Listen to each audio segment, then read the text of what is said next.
आज आज पाकिस्तान के थल सेना प्रमुख मोहम्मद मुनीर साहब अपना आपा खो बैठे हैं। पाकिस्तान का थल सेना प्रमुख मुनीर साहब अपना आपा खो बैठे हैं।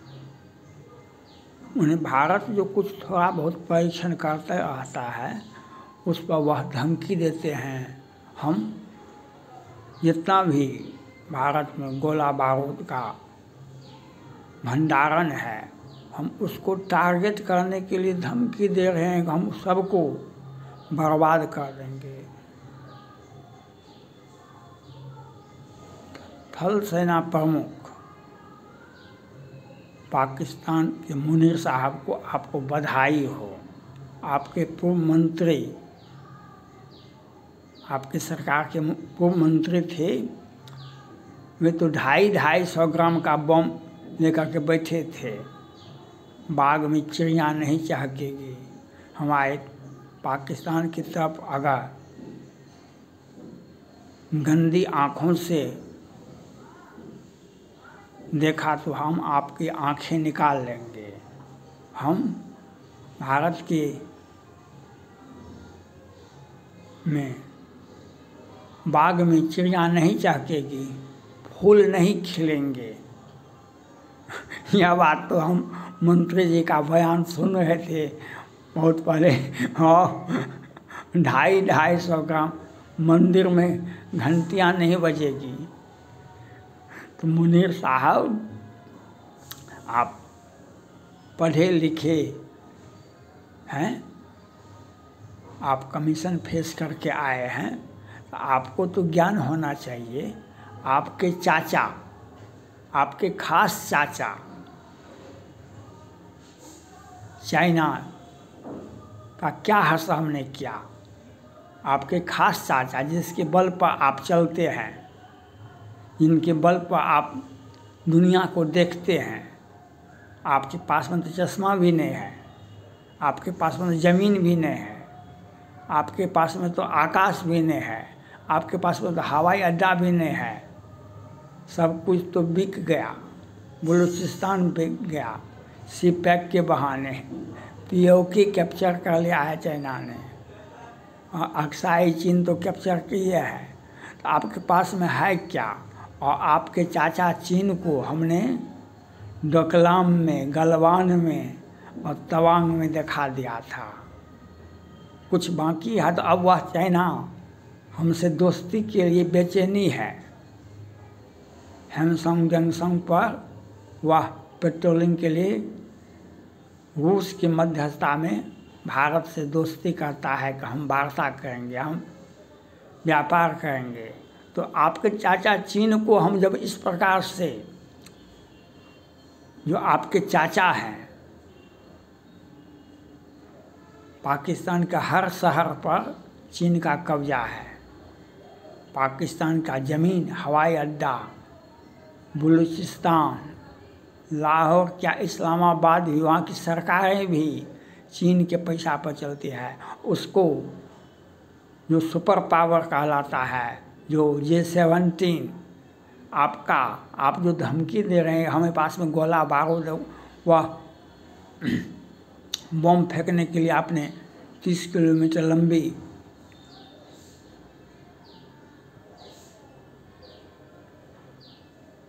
मिसाइल का परीक्षण करके वह उसको बताए हैं। तो आपको यह ज्ञात होना चाहिए मुनीर साहब, आपका जो G17 है जो चाइना से लेकर के आप बनाए हैं, आपके बारे में तो कुछ म्यांमार ने कहा, आपके बारे में तो, आपके हथियारों के बारे में, जो बम वर्षक विमान है आपका जो बम वर्षक विमान है उसके बारे में तो म्यांमार ने कहा। जो आपके हवाई अड्डे पर जितना भी वायुयान है सबको हम बम से उड़ा देंगे, जला कर राख कर देंगे। क्योंकि एक तो चाइना धोखा देता है दुनिया को, अपना उसका हथियार तो कोई काम का है नहीं, और वह दूसरा पाकिस्तान चाइना के इशारे पर अपना व्यापार बढ़ाया। म्यांमार को आपने 20 J-17 दिया, वह क्या को उड़ा म्यांमार में। अब म्यांमार की सेना शासक ने क्या कहा आपको उस बात को ज्ञान होना चाहिए। उसने कहा आपका हम विमान को आग के हवाले कर देंगे, हमारा पैसा वापस करो। क्योंकि पाकिस्तान का और चाइना का जो हथियार है वह बच्चे को दिखाने के लिए सबसे अच्छा है। बच्चे को दिखाइए, क्योंकि उसमें कोई टेक्नोलॉजी है ही नहीं। वो चोरी छुपे वह बनाया है, किसी का टेक्नोलॉजी है नहीं, कोई साइंटिस्ट बनाया नहीं, कोई जो उस विषय के जानकार है उसको बनाया नहीं। तो चाइना का J-17 और पाकिस्तान का J-17 बम वर्षक विमान के बारे में कहा कि म्यांमार ने कहा आपका हम हवाई अड्डे को आग के हवाले कर देंगे, हमारा पैसा लाओ। क्योंकि 20 J-17 पाकिस्तान ने म्यांमार को दिया, 20,000 करोड़ पर सौदा हुआ, और वह एक भी विमान उड़ता है तो गिरता नहीं है, गिरता है तो उठता नहीं है, और बीच में कहीं रह गया तो वह नहीं नीचा जाता है, नहीं ऊपर जाता है। तो युद्ध क्षेत्र में वह बम क्या फेंकेगा जो उड़ नहीं सकता है, जो चल नहीं सकता है। तो वह व्यक्ति, वह उसका जो सुपर सोनिक है, वह बम वर्षक है, चाइना का अभिमान है J-17 पर, स्टील विमान पर। पाकिस्तान का भी वही है J-17 पर। तो आप छोटे छोटे हथियार की बात, आपका बड़ा हथियार म्यांमार ने दिखाया, भारत ने नहीं दिखाया। भारत छोटे लोगों से बात, आज जो भारत को जो समस्या है, ये कनाडा का, ये पाकिस्तान का, ये प्रधानमंत्री नरेंद्र मोदी जी की गलती है। उनको नेहरू जी से सीखना चाहिए, उसको इंदिरा गांधी से सीखना चाहिए। नेहरू जी और इंदिरा गांधी, ये पाकिस्तान, ये नेपाल, ये बांग्लादेश, ये चाइना को कभी भी सामने बैठ करके, साथ में बैठ करके बात नहीं किया। छोटे लोगों को धूर्त लोगों से अलग दूरी बना के रखें। अगर अपने जीवन में, जैसे भारत के प्रधानमंत्री हैं, आप अमेरिका के राष्ट्रपति से बात कीजिए, आप ब्रिटेन के फ्रांस से बात कीजिए।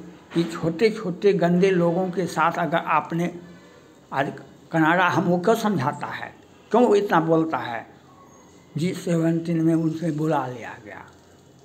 छोटे लोगों को कभी भी बड़े मीटिंग में नहीं बुलाना चाहिए, भारत को तो कदापि नहीं बोलना चाहिए। जैसे पाकिस्तान का प्रधानमंत्री जाता है अमेरिका, क्या व्हाइट हाउस में उनको जगह मिलती है? व्हाइट हाउस में जगह मिलता है क्या? वहाँ के राष्ट्रपति जो बाइडेन साहब, या इसके ट्रम्प साहब, या बराक ओबामा साहब, तो क्या उनको किसी को बैठने के लिए दिए, कोई वार्ता किए?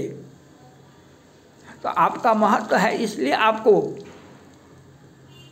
व्हाइट हाउस में और जो बाइडेन साहब अपने घर ले जाते हैं। और आप, मोदी जी ने गलती कर दिए, ये कनाडा को, पाकिस्तान को वार्ता की। आज दिखाई पड़ता है चीन को हमने छोड़ दिया, तो चीन आज गिड़गिड़ा रहा है दोस्ती के लिए।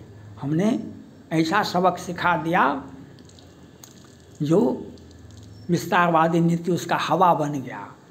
और गलवान, डोकलाम और तवांग में उसके PLI को क्या कहता था चाइना, आप पहाड़ को हिला सकते हैं, PLI को नहीं हिला सकते। हमने PLI को किस प्रकार से गलवान में, तवांग में पीटा, और डोकलाम में तो उसे खड़े खड़े हम मार दिए, बिना मारे मर गया। तो ये मुनीर साहब को देखना चाहिए, आपके चाचा चीन का जो पीपल्स लिबरेशन आर्मी है चाइना का, उसको हमने क्या गर्व किया, क्या आप सीख लीजिए। आप छोटे लोग हैं, हम छोटे लोगों से वार्ता नहीं कर सकते हैं, छोटे लोगों से हम लड़ाई नहीं कर सकते हैं। आपसे लड़ने के लिए तो अफ़गानिस्तान तालिबान है, आपसे आप थोड़ा सा हिम्मत करके दिखाइए। इजराइल को हम आदेश देंगे, वह आपको मिटा देगा। आज कितना देश को मिटा रहा है इजराइल, वह हमारा छोटा भाई है। आज इजराइल कितने पाकिस्तान जैसे कितने देशों को तंग और तबाह कर दिया है, उस पर इजराइल पर भारत का एकाधिकार है। इसलिए मुनीर साहब आपका बयान स्वागत योग्य है, लेकिन अपने चाचा चीन का हालत जब देख लीजिए, भारत ने क्या किया, उससे थोड़ा सा सीख लीजिए। आप पढ़े लिखे लोग हैं, और नहीं तो हम चाइना का तो वह हास किया जो गिड़गिड़ा रहा है भारत से वार्ता के लिए, तो आप पाकिस्तान को समझ आना चाहिए जो आपका क्या हस हो सकता है। और आपके हथियारों के बारे में तो म्यांमार ने जो कहा वह बहुत है, हम काहे आपके बारे में कहेंगे, आपका गलतफहमी है। भारत चाहेगा 2 घंटा में इस्लामाबाद पर झंडा फहर जाएगा, याद रखना पड़ेगा। इसलिए अनर्गल पलाप पर हाँ अपनी जनता को बताइए भैया, आपके पूछिए हज़ार करोड़ का इन्वेस्टमेंट होता है, वहाँ की सरकार करती है, तो आप अपनी जनता को, बुज़दिल जनता को बताइए। जनता तो समझदार है, नेताजी को बताइए, वो प्रधानमंत्री को और सरकार में जो बैठे व्यक्ति हैं उनको समझाइए, क्योंकि आपके बारे में म्यांमार जो कहा वह सत्य है। तो हम आपसे बात नहीं कर सकते हैं, और आप गलतफहमी में रहें तो चाइना उठा करके चाइना का इतिहास देख ले। जो चाइना आप उनके पीछे चलते हैं, हमने चाइना को यह सबक सिखा दिया जो आज मेरे पीछे पीछे चलता है। थैंक्स।